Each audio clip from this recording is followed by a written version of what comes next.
All right, welcome to the Beauty and Violence podcast. I know you haven't seen us in a while, but here we are back in the flesh.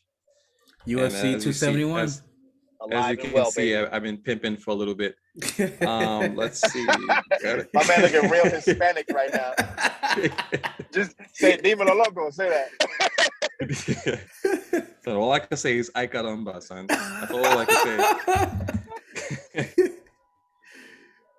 say. What do you call that? All right, so we're gonna start with the bottom of the card, and like I said, we're gonna basically do predictions on the people we recognize in the early prelims. All right. So we'll start with. Matter of fact, we'll do it like this. If you know them, you'll make a prediction. If not, then you'll just be skipped for that one. So We're gonna start with Jeremiah Wells versus Mike Diamond. I don't know who either of these guys are, and on this one guy is black and looks jacked, and then the other picture is a shadow. So I don't know how to predict that one. This is going to turn out to be the best episode of Video ever. All right, so Jack Black dude is. I know both guys. Mike Diamond, the guy you're talking about, whose name is Blood Diamond, is a teammate of Blood Diamond. Yeah. I know who that is. He's a savage. He's a complete savage. They disrespected my boy because like they just put a shadow here. Like there's no like actual image of him. But like so believe it or not, I think that he pulls it off. But don't be surprised if he gets knocked out, because even though he's a great kickboxer, he has an amazing style. Jeremiah Wells is super strong and has more MMA experience. And sometimes we've seen great strikers lose to MMA guys who have more experience. But I think Mike Blood Diamond gets the knockout. I mean, I'm going to go with Blood Diamond just because I don't know anything about it. I mean, Jeremiah Wells sounds very familiar. I can't really check him out at the moment. But I know Blood Diamond is a savage. Yeah. He's very unorthodox, and I think he's going to put it to him. Yeah, you know what? I don't mind going with Blood Diamond too, just for the simple fact that he's from City Kickboxing, and they're proven to be like very technical and very, good. Right. All right, the next one, we got Sturgeon Morozov. I don't know if I'm saying the name right. I might have butchered it. And against Douglas Silva de Andrade. I'm gonna assume that Sergey is some kind of Russian. I'm opting out of this one. Yeah. I'm opting out. That being said, I still can't choose one because I don't really know who Sergey is. I got Sergey for sure. I got him by probably a decision win. That's fantastic. That sounds great. Okay. All right, we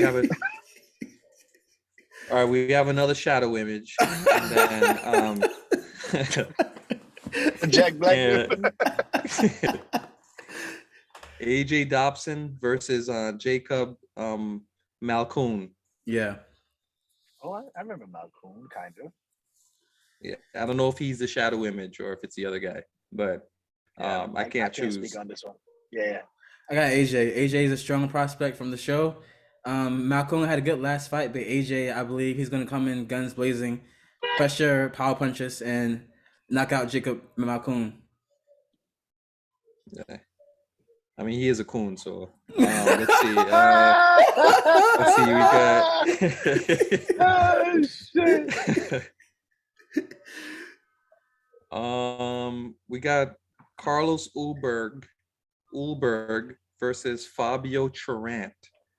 I mean, at first when I saw this guy, I thought he was Nigerian, but with a name like Fabio, I don't know. I'm gonna say Carlos Fabio. I don't know. I'm gonna say Carlos Ullberg redeems himself from his last performance, and he actually reserves his energy a lot better than last time. I agree. I'm going Fabio only because ever since I started growing my hair, they call me Fabio. So. Okay. Wow. Okay, this one's interesting. Yes. Alex Hernandez versus Hanado Moycano. This one's really interesting. Moycano to me is a lot more technical. That being said, Alex Hernandez is a powerhouse, and he kind of explodes, and he can kind of explode and like blitz you.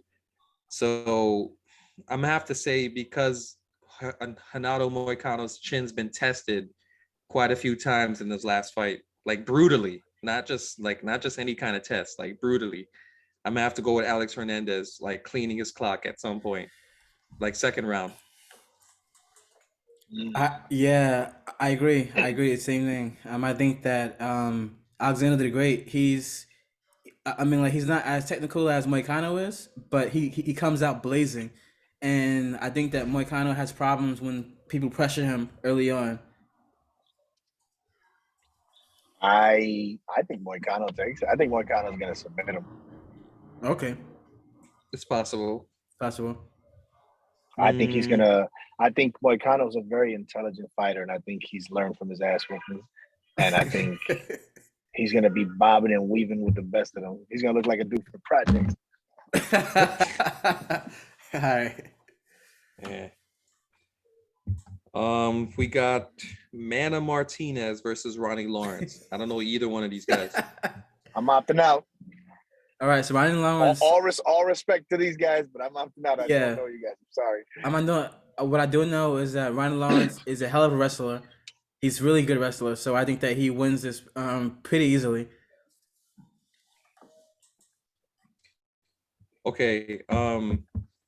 This next fight, William Knight versus Maxime.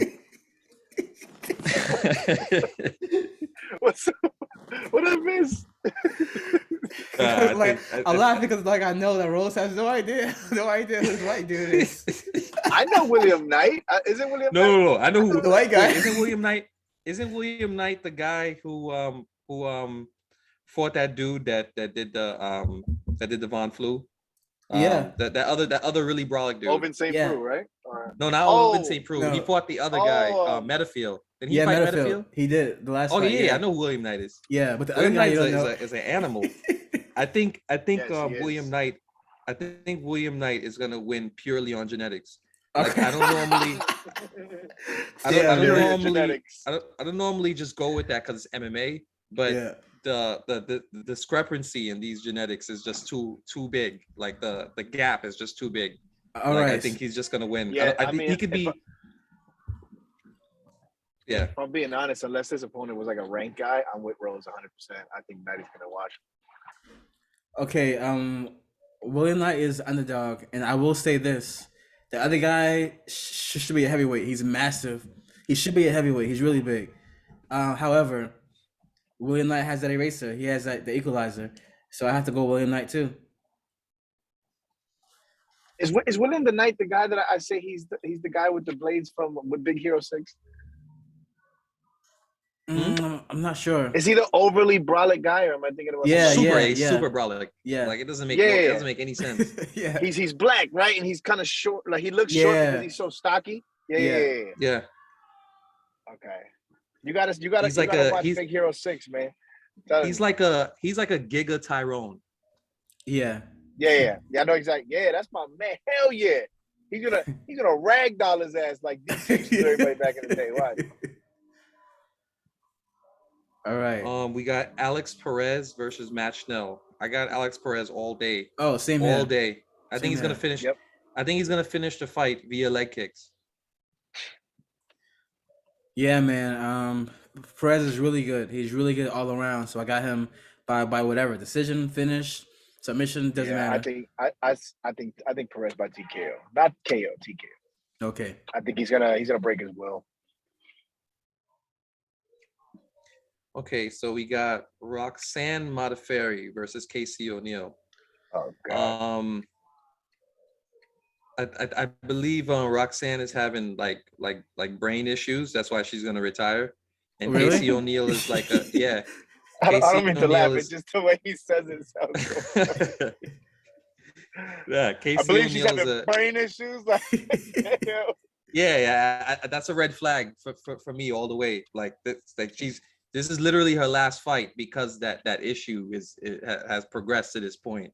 So I'm gonna have to go with Casey O'Neill. Like Casey O'Neill is on the opposite side of that. Like Casey O'Neill is like young, hungry, like strong up and comer.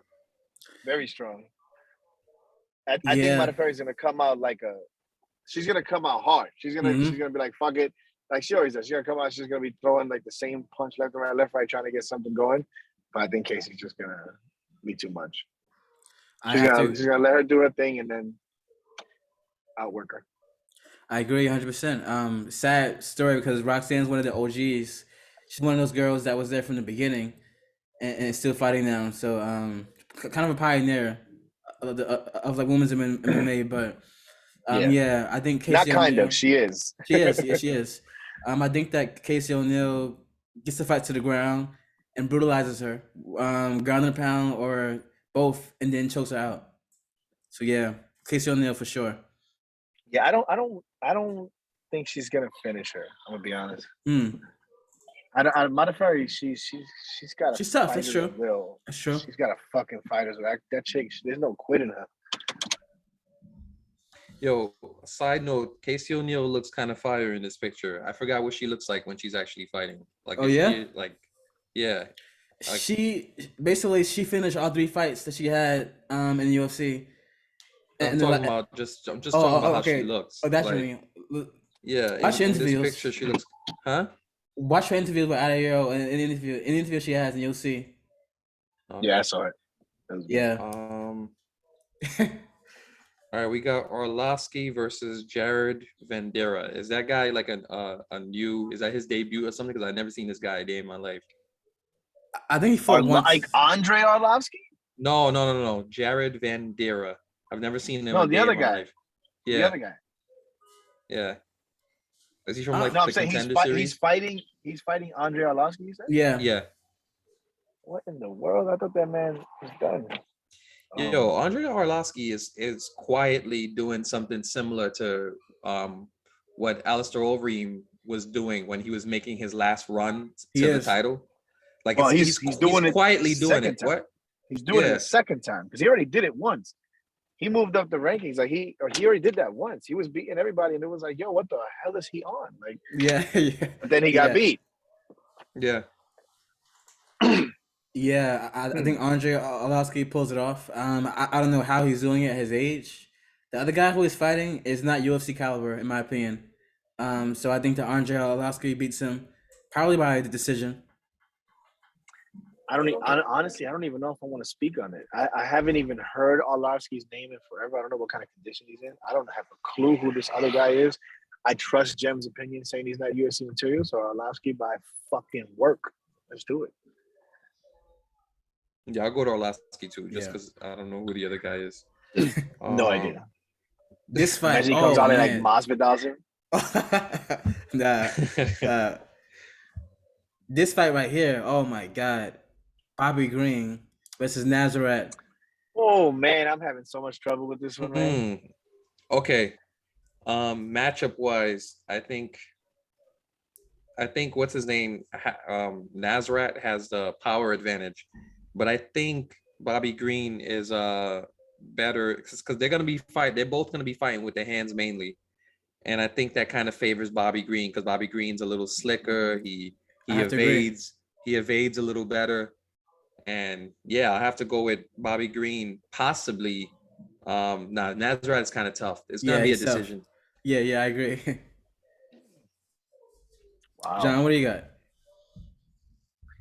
I'm torn because like it is Hack Perez. Is that how you say his last name? If I'm saying it correctly? Hack Perez. Yeah. I see Hack Perez as a legit prospect. The more he develops, he's already fantastic and he's getting better and better. And Bobby Green is like he's a scrapper, you know, like he likes to get in there and get busy. I see a lot of like Kevin Holland kind of deal in Bobby Green almost. Not to give him too much props, but I get that kind of feel, you know. But honestly, I think Hack Perez is just an all-around better fighter. Bobby Green can absolutely win this. I definitely don't see him finishing Hack Perez. I 100% don't see that happen. But I think Hack Perez is going to win this by decision. I think it'll be mildly close, but not like enough to be a split. I feel like what's his name? Bobby Green has had like it's like he's had a resurgence. Like he's breathing new life into his career, because like he went down to the wire with Fiziev, or Oh, I Fiziev, mean, I that think his name surprised me. is. Yeah, it surprised me. I'm not gonna lie. And that was shocking to me. Like like I'm very high on Fiziev, Everybody is. and He's especially amazing. yeah, especially his last performance with that wheel kick that he threw that finished what's his name, Oh uh yeah, Brad Riddell. Then also he usually fights has Nazareth usually fights on the feet. He is a definitely a better overall fighter, like because he has more skills on the ground or whatever. But he doesn't really take the fight to the ground like that. Like he likes that stand. He likes to have those stand up battles. So if Bobby Green gas tank holds up, I think he should be able to get it done. yeah. I think like a 3 round fight. I think Barbie Green wins this. I think that the experience, the savvy. He's had a lot of fights since Strikeforce. I mean, he's a real OG. I think that he'll be able to outwork and yeah, and beat him by points. So I'm the only one that got hacked, Perez. Okay. Yeah, yeah, yep. This next fight, Kyla Phillips versus Marcelo Rojo. Damn, I don't know who Marcelo Rojo is, but I'm definitely like low key a fan of Kyla Phillips, because I like how he comes out like ferociously. Only issue with him is that he tends to like gas after like the second round a little Yeah. bit. Like he fades a little bit. I don't know how good Marcelo Rojo is, so I'll just let Jim speak on it. Marcelo Rojo, isn't he? He's a jiu-jitsu guy, isn't he? I'm not sure. I'm not sure. Like I've seen a few of the I'm fights. I'm trying not to sure. think, man. I'm trying to think who I know the name. I'm blanking out. I don't know if he's the guy I'm thinking of. Kyler Phillips is one of those guys that like I see him like a Uriah Hall kind of guy. Like he came in with hype a little bit, and he has the tools. But I don't know. Sometimes in his fights, I don't see like a killer instinct, and I don't see like I don't know. I feel like there's a missing element that I'm not sold on him yet. Marcelo. I'm trying to remember who this guy is. My goodness. If he's the guy I'm thinking of, he's got a tough test. I really don't know, to be honest. I think Kyler Phillips is so good and can be so good. I think it depends on what Kyler's going to show up. Right, and that's the thing. Like I watched a lot of interviews as well of both fighters, and I feel like I feel like we're gonna see the best. We're gonna see an even better version of Kyler Phillips. The thing is, this fight kind of worries me because there was a fight in the last card with the bald guy. What's his name again? Um, Miles John. Yeah. That fight with Miles John on last card, his opponent was supposed to lose. But sometimes we see these guys who have bad showings, but then come back next fight as animals. And I feel like Rojo might be one of those guys who's actually kind of a hidden animal, but didn't show it his last fight. You get what I'm saying? Man, but that guy that Miles John fought though, that guy had the fight of his life. He did. You're right. You're right. That was the performance of his life. Yeah. Like sometimes the I guess the fighter who's least expected to win just has like the best performance that they could possibly have. That's true. While you know what I mean? Like he was putting pressure, he was just clicking on all cylinders. Like his defense was on point. Yeah, he was that's throwing amazing. mad offense. Yeah. Like it was amazing. That's true. All right, but I'm going Kyler Phillips as well. Unanimous decision. So we got the Killer Gorilla versus Blonde Brunson. Tough one. Blonde Brunson. Damn. You know what? Blonde Brunson, man, I can't like discredit him, because first of all, he's fought like all the toughest competition in that division. He's fought Whitaker, he's fought Yoel Romero, and he's hurt Whitaker. He's went kind of to the wire with down to the wire with Yoel Romero, even though Yoel Romero almost like destroyed his ribs for life. You know what I mean? But Derek Brunson, especially now, he's another one of these guys who's had a resurgence. Like he's like breathed new life. With that blonde hair, came some super saiyan energy. You know what I mean? So that being said, I would have to say, man, I think now that the closer it gets to the fight, the more I feel like Brunson might have more tools to win that fight by like edge it, but like a boring decision though. It's a tough one, right? Because we all know who Killer Gorilla is, and we all know the gangster this man is. Like, he's so good at this sport. But and the same, I'm playing the comparison game this show. I guess I'm just gonna keep doing it. But Brunson, to me, feels like a Juliana Pena right now. Nobody wants that belt more than that dude right now, at least as far as what I see from what they're saying, how they're moving. Brunson is hungry, thirsty to get back in there with this guy. And as good as Cannonier is, I think Brunson's gonna find a way to do it. I don't see anybody stopping Brunson, and especially the Adesanya's interview that he did on the press conference they did, whatever, the or media scrum, whatever the hell they call it. He said it too. He was like that. He was looking at the fight. He was like he would be excited to fight Brunson though. You know, Brunson heard that, and you know his beeping are hard when he heard that. He's hype right now, like he's ready. I don't see anybody stopping Brunson just off of sheer momentum and will.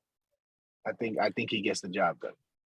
All right, so and we've also seen him get challenged a couple of times in the last few fights, and then he just like, just powered through that. So, and just imposed his will. Hey, we gonna say? Yeah, I mean, you're right about that, and like what you guys said is very true. And in my mind, I'm going back and forth on this one. I mean, betting wise, if you're better, then sprinkle some on Brunson for sure. Like even though I'm going Kill Gorilla, I'm going Jared Cannonier, I'm still going to sprinkle a little bit on Brunson because he can definitely win this fight. And but I'm thinking maybe Cannonier is able to stuff all the takedowns and just like finish him early. But if he can't do that, then it's a wrap for him.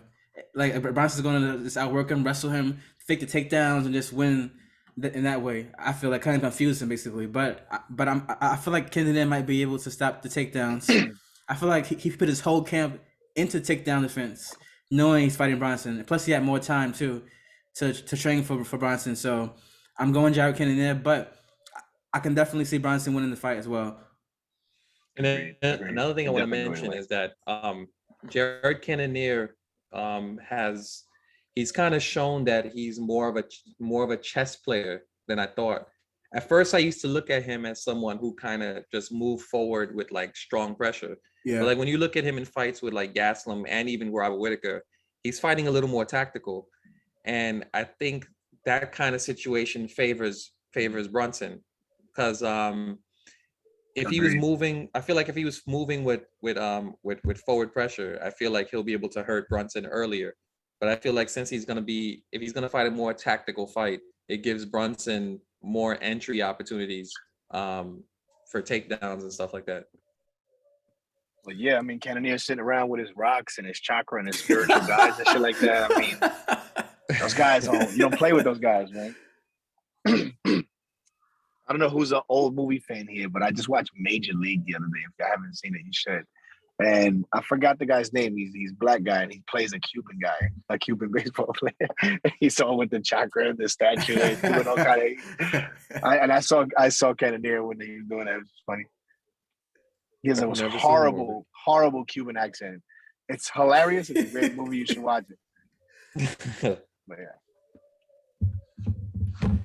yeah. We got Tai Tuivasa and Derek Lewis. Wow. Oh my God. That's just ridiculous right there. Can I start just because I want to say something? Yeah, you got it.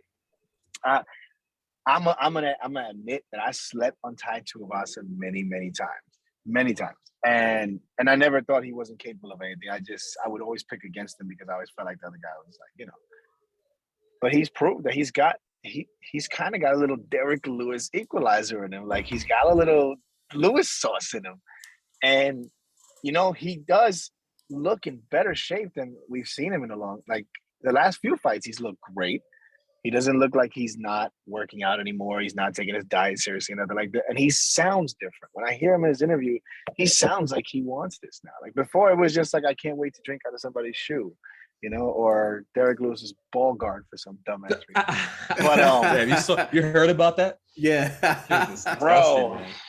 That was one of the most foul things I've ever heard. That was horrid.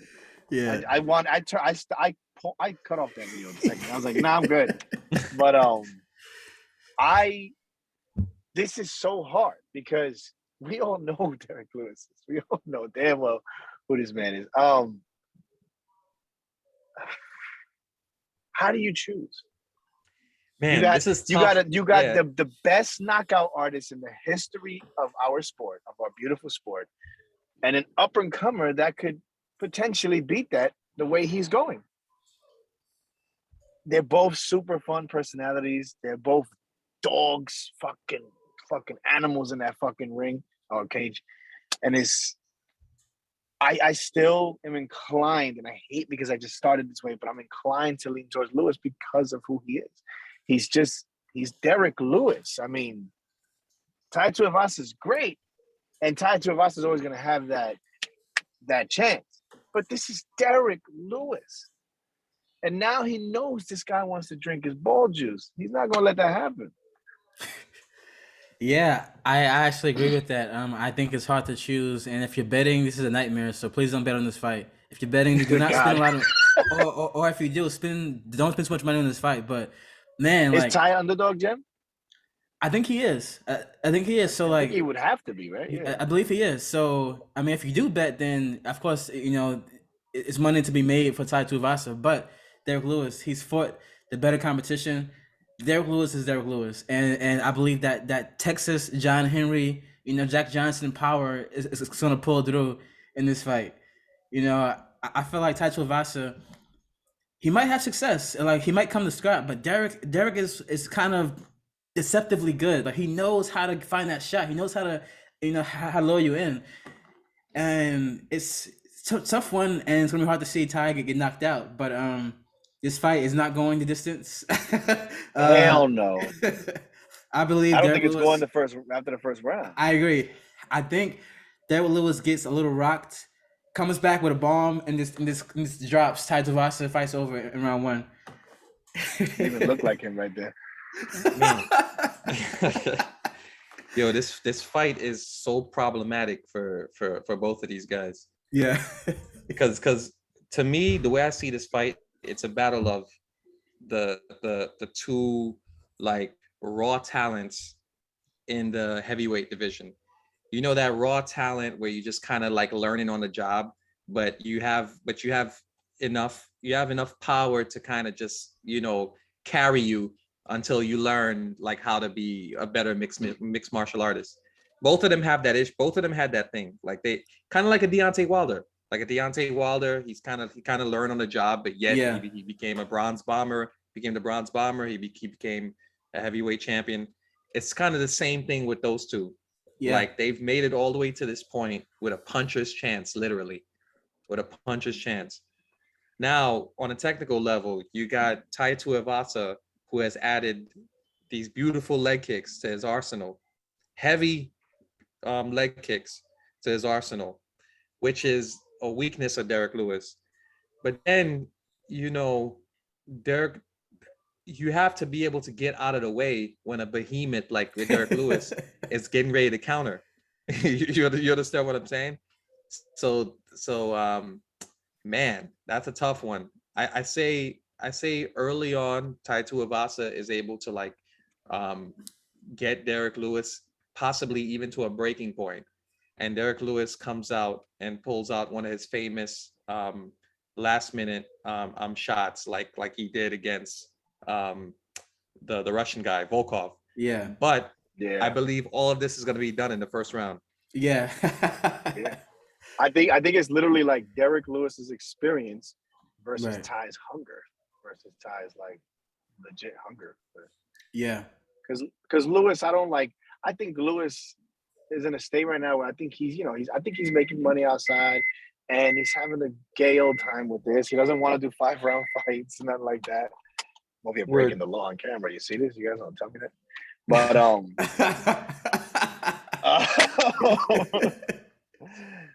edit that out now. But yeah, I think we'll put it clearly. I think we all agree this is easily going to go either way. Yeah. But I'm going with Derek Lewis's experience to not only throw the right hand, but to take one. I think. But again, I don't know. I feel like every time I bet against that Tuivasa, he comes out and surprises the hell out of me. So I'm rooting for both of them. I love both these guys. I'm rooting for both of them. Here's what's crazy about Lewis though. Like, well, I was gonna say like Lewis, we've never seen him rock before like that. Like we seen him hurt to the body. We seen him hurt to the body a few times, and then you had the freaking Cyril Gane, who's an absolute phenom. Like he was the one to finish Lewis in that way, but Cyril Gane's a whole different kind of fighter. I don't feel like I don't know. I feel like Ty might be able to clip him, but I feel like I'm not sure if Ty will be able to handle the same shot coming back. You get what I'm saying? There you go. That's the question. That's the question. Taking a punch is not something that can be taught. Yeah, Derek Lewis takes a good shot like anyone. Like the person with the best chin in that division is Ngannou. Like, for sure. Like the person with the best everything in that division is Ngannou. Yo, you can hit Ngannou with his own punch, and he's still gonna be up. Like, but what's his name? Derek Lewis. I don't think I've ever seen him. I've seen him get finished, but I don't think I've ever seen him get rocked. I've seen him wilt. Oh yeah, under volume, and pressure or whatever. But I've never seen him get like rocked where he's like on skates. You know what I'm saying? I definitely think he can. I believe he's a lot bigger than Tai Tuivasa, so he could probably get him to that point. Is he a lot bigger though? Pretty sure he got a good 20 pounds on Tai Tuivasa. Probably, yeah. About 15, 20 pounds, I'd say. All right. Yeah, because he walks around at like 285. Yeah. All right, the main event. Israel Adesanya versus Robert Whittaker, the Reaper. The rematch. Israel. The rematch. Man. This is, I believe, seeing how Rob has come out in Bobby Knuckles, has come out in his last 3 fights. I feel like it's going to be a high-level chess match. But I think ultimately, Izzy is on a different wavelength when it comes to striking. I understand that Rob is going to try to mix up the game and, add some wrestling and all that kind of stuff. But is he really going to do that for like 5 rounds? I don't think so. I don't think he's gonna. And also, a guy like Adesanya is harder to take down because he's so tall. So I think at some point the striking difference is going to show again, whether it's in the 3rd or 4th round. I don't know, but I think Adesanya is going to still be able to find that shot and put him away. All right, John. I'm on record with this fight early on, like, and I think I told you guys. I don't remember. I told somebody. I was like, for some weird reason, I'm not excited for this fight. And now, and I said, but let me wait till whatever. Now that it's getting closer, and I'm hearing both of them talk, I am beasting to see this fight because Adesanya beat Whittaker on the come up to win the title. Whittaker has said many, many times what messed him up as being a champion was that hunt, that lack of a hunt because you're at the top of the food chain. And he said when he wanted to make sure that he went down the rankings when he came back because he wanted to work his way back up because that lit a fuel under him. So I think him just him on the come up now and him trying to get the belt back. I think we're going to see a very different Bobby Knuckles. Is it enough against the Dragon Ball Z Goku psychopath that we have as our amazing middleweight champion? I don't know. But I am super amped. And I think Robert's going to surprise some people with his performance. but I think it's just not going to be enough. I think Adesanya is just a better fighter. Or I think everyone knows that. He's just too good. Yeah, I have to agree. I think that we're going to see a different fight. And I think that the last time, stylistically, fighters who are very aggressive is kind of easier fighters for Israel to pick apart. And the first time, Whitaker was overly aggressive and overly anxious, and Israel knocked him out twice. First round and then second round. So he beat him 2 times, one fight actually. But so like I feel like what we're gonna see here is a more mixed martial arts bout. We're gonna see Whitaker try more takedowns. We're gonna see him be more patient. I think that we're also gonna see Israel do some submission attempts. We're gonna see more of his ground game, and it's gonna surprise a lot of people. This is what I think. I think that yeah. Mm-hmm. No, go ahead. I think that we might even see Israel go for like a front choke or something when Whitaker goes for like a takedown. So I think Israel's going to surprise people at his ground game, and Whitaker's going to be left kind of flustered again, and back into the field of Israel, which is striking. And Israel is just a next level striker. So I think that he probably finishes Whitaker. Believe it or not, I think he finishes Whitaker again in the second or the third round by TKO. Because the problem when you find someone like Adesanya is that he switches things up. Like he'll come at you one way, and then he'll adjust on the fly. And can you keep up with those different dimensions of striking, like from round to round? That's the big question. Like a guy who's great at that is TJ Dillashaw. Like TJ Dillashaw came out against Cody one way, the first round. Then second round, he switched it up, and then got the head kick and the knockout. You know what I'm Slapped him up. Yeah. So Adesanya is that, but I would say I'd argue, but even on a higher level, like in terms of striking IQ, because he doesn't like people don't really find Adesanya's chin like that, you know. So do you both still think second or third round he finishes him? I think so. Again? I'm gonna say fourth. I'm gonna say fourth round. I think Bobby Knuckles is gonna definitely make it to the fourth and or fifth round.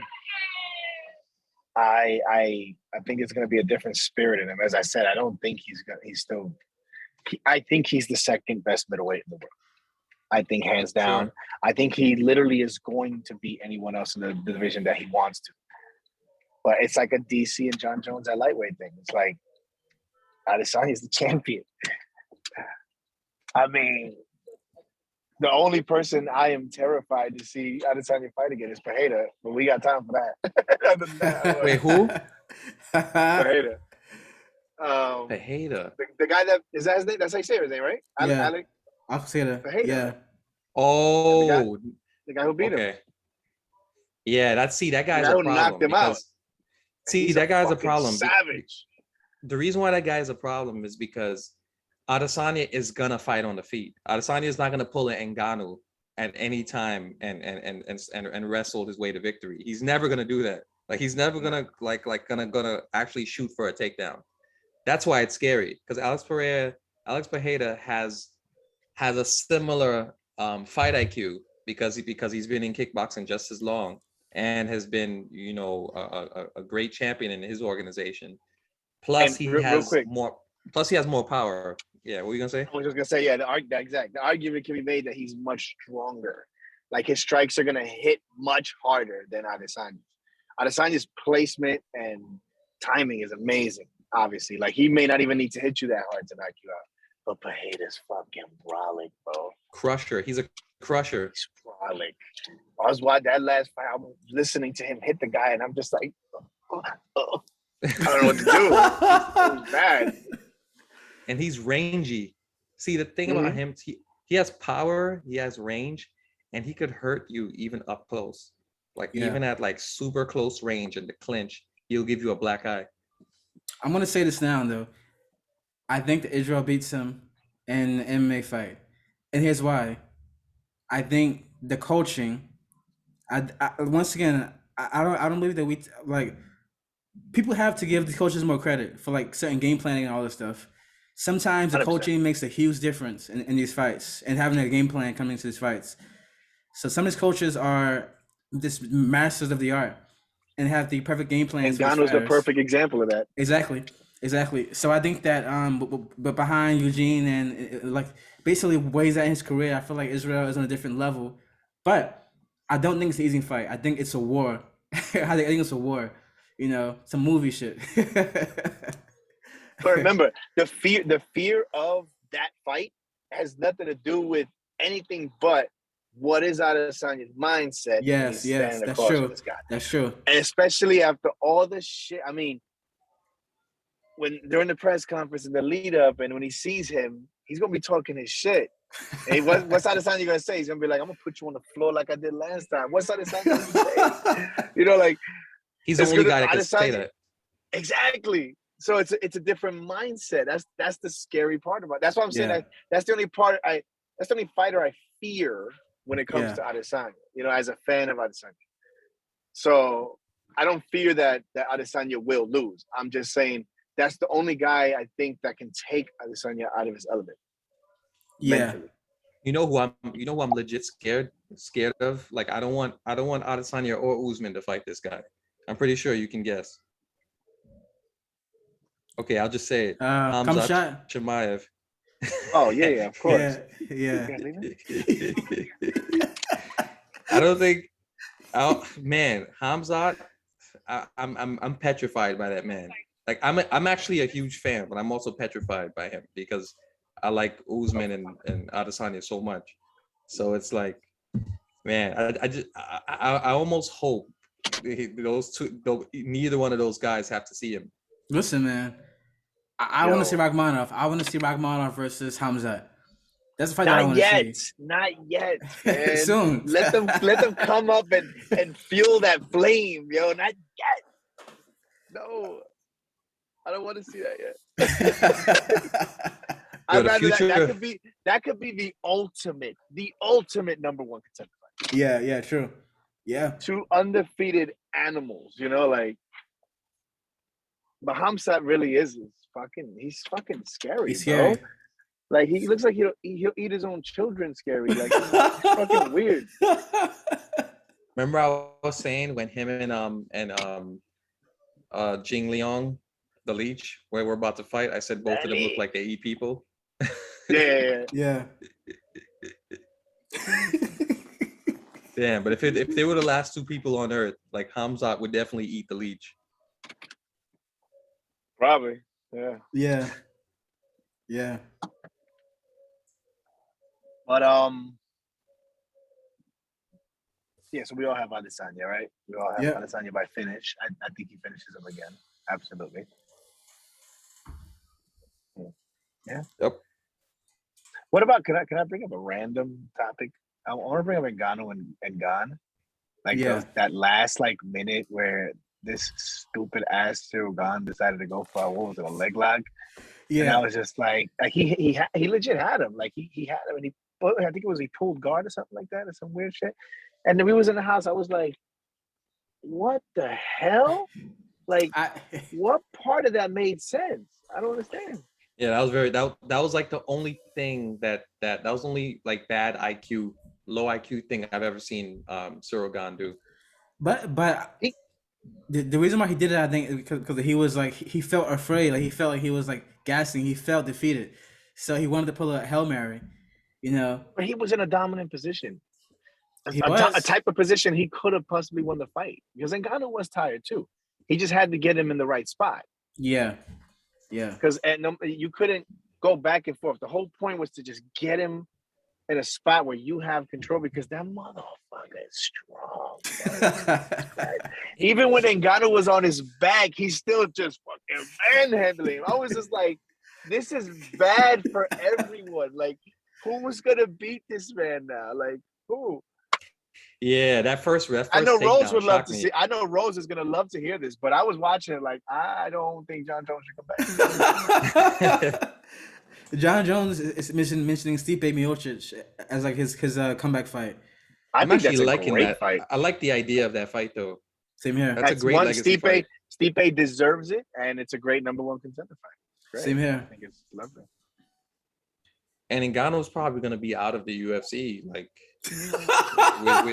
within a year. Like I don't think him and Dana White are gonna. Dana's really gonna. He's real stupid if he lets that man go. Yeah, man. He's really a mega star. If you allow him to be, if you market him correctly, I mean, who doesn't love this man? He's the definition of a gentle giant. He's 100%. The nicest murderer you know. Like he's great. He's awesome. If Dana White doesn't keep him, he's probably one of the biggest fools in the history of combat sports.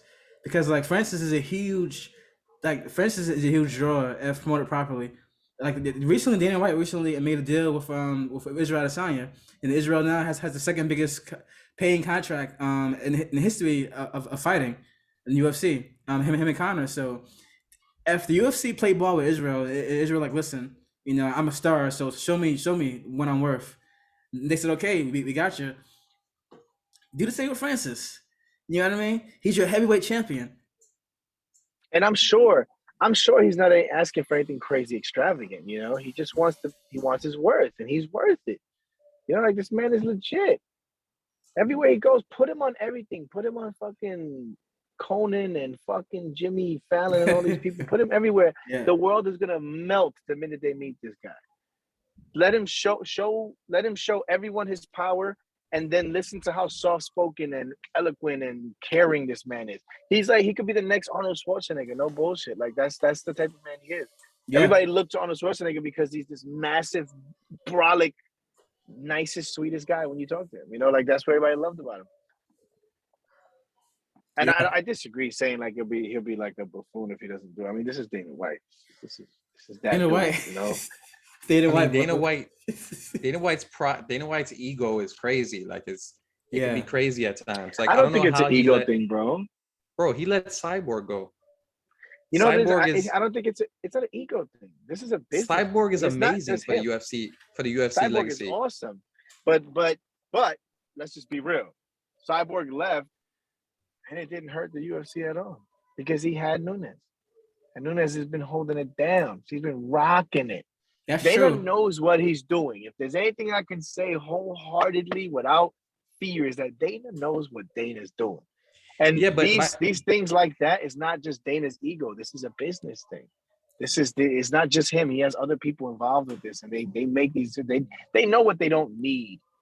You know, they know. But think about it though. If you take Cyborg, with Cyborg out of the featherweight division, there is no featherweight division. Like that's a phantom division. Like that belt, that belt doesn't mean what it meant when Cyborg was still in the featherweight division. So if you keep Cyborg, what is it? Just Cyborg versus Nunes over and over again? Absolutely.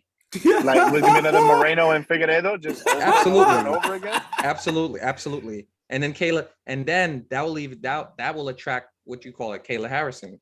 Like, see how important it is to have Cyborg there and Amanda there. Like Kyla Harrison would have probably came there.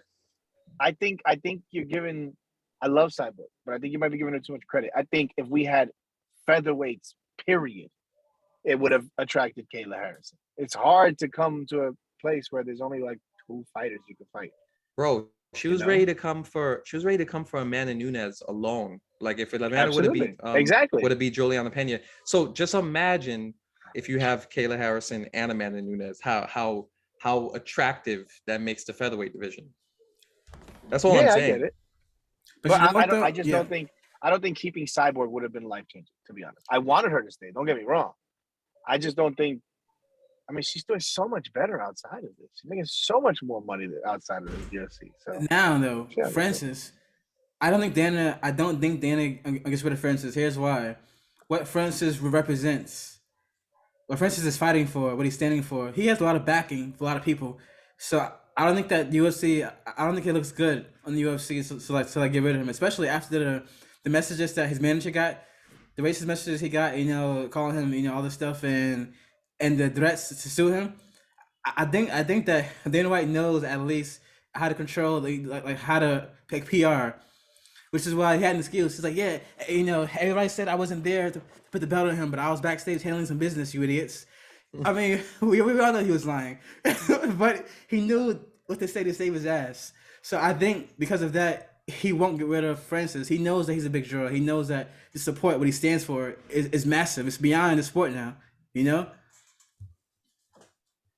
Cause the only thing I'm always concerned about is the fact that Ngannou wants other things. The boxing. That's what you're talking about, right? The boxing. Money. Yeah, exactly. Yeah, that's like true. He wants to be able to have like a flexible contract that allows him to fight in other promotions and do. Who knows? He probably wants to fight in Triller, like do something in Triller. He wants that flexibility. I honestly think he just wants that Tyson Fury fight because he knows the money that he's going to make in that. Yeah. And then after that, I think he'll just fight out his contract and call it a day. He'll make at least 10 mil. Oh yeah, at least 10 mil. Way more than that. Way more than that. Yeah, way more. And Tyson Fury's next fight is generating, I think, the purse for both of them was in 40-something million. So Dillian White is going to make like 8-9 million. And Ngannou's making way more than that. Are you kidding me? Because they go off of production, like how much is it going to produce, and they do a ballpark of that. And that's how they create the purse. So Ngannou, like the fucking black Arnold Schwarzenegger fucking MMA champion versus the Gypsy King. My man, this is definitely going to be Mayweather McGregor again, just with two fucking titans of two different sports, like old school, like heavyweight old school shit. I'm punching my steering wheel. That's how hyped this gets me, bro. Like I would love that fight. Tyson Fury's gonna wash this shit. Let's be clear, but it'll still be fun to watch. Like wash this shit. That's crazy what I'm talking about. They're gonna be holding Ngannou up in the corner. He's gonna be breathing heavy. We're gonna have concerns. This is Tyson Fury we're talking about. It's gonna be the reverse. It'll be the same otherwise. It'll be the same otherwise. It's gonna be reverse Jack Johnson, Tommy Burns fight. In reverse. All right, he'll probably shoot a double leg like after the third round. Because think about it, like Ngannou, okay, like Deontay Wilder, is like against a guy like Tyson Fury is more formidable than an Ngannou because he's been boxing longer. He knows how to get full extension on his punches. He might hit hard. He might hit even harder than Ngannou because he just trained his hands like for all that time. Who are you talking about? Deontay Wilder. And Deontay Wilder is also like is also taller and can kind of stand up to Tyson Fury more. Like Tyson Fury is like 6'9", moves like Cyril Gane. And you saw he had to shoot on Cyril Gane in an MMA fight. You know what I'm saying? So and also the cardio is very different in boxing, very different. And I honestly haven't seen like hands from Ngannou. It's really just like once he throws it, everybody's asshole puckers up and we're just waiting. But like hands, like a boxing fight, when Tyson's just gonna be piecing him up left and right. I don't know. Again, we don't know. I do know that Ngannou originally wanted to be a boxer, and it was that the French coach, I forgot his name, that told him he should do MMA, and that's what brought him to MMA. So he definitely, without a doubt, is not signing a contract without a boxing fight. That's 100,000%, because that's what he wants. But he also needs surgery. So why isn't he using this quote unquote thing to get that surgery done? Get it done. You can't fight anyways. Oh, you can't get out of that. And also to be clear, Tyson Fury is not just a great boxer. He's one of the greatest boxers of all time, in my opinion, hands down, of all time. 100%. Like at this point, we got to put him up there in history. He's that good. He's taken everything from history and has made a modern fucking guru in that ring. He's just incredible. He's a joy to watch. He's a treasure. He really is. Yeah. Also, he's taken like who has a chin like Fury. Like he's taken full extension. He's taken the full extension from Deontay Wilder about 4 times, and was never put out by any of those. Like he came, he got he spoke back to up Jesus on each Christ one of at those. one point, but he got back up. I don't know if he does voodoo. I don't know what he does, but No, he's like, a Jesus Christ guy. He's a Jesus Christ guy. Yeah. Okay. It's that bloodline, man. He's from a bloodline of warriors, you know, lineage. That's what it is. At the end of the fight, he's always, "I'd like to like my Lord and Savior Jesus Christ." That was pretty good. His father talks just like him, with just a deeper voice. Exactly like him, bro. It's so weird. He was talking about in the interview. I forgot who he was talking to. He was saying why Tommy Fury didn't get the voice or something like that, because apparently his voice wasn't always like that, and his father's voice wasn't always like that. It happened at a point in their lives. So he was like, I don't know if it's gonna happen to Tommy. I don't think it's gonna happen. Yeah. All right, so let's end it now. The press conference is going to start soon, I believe. Yeah. I believe. Yeah, it says 6:30. It says. Still. But all right, and still, in the meantime, everybody, peace out. Have a good week. Peace out. Enjoy the fights. Until next time.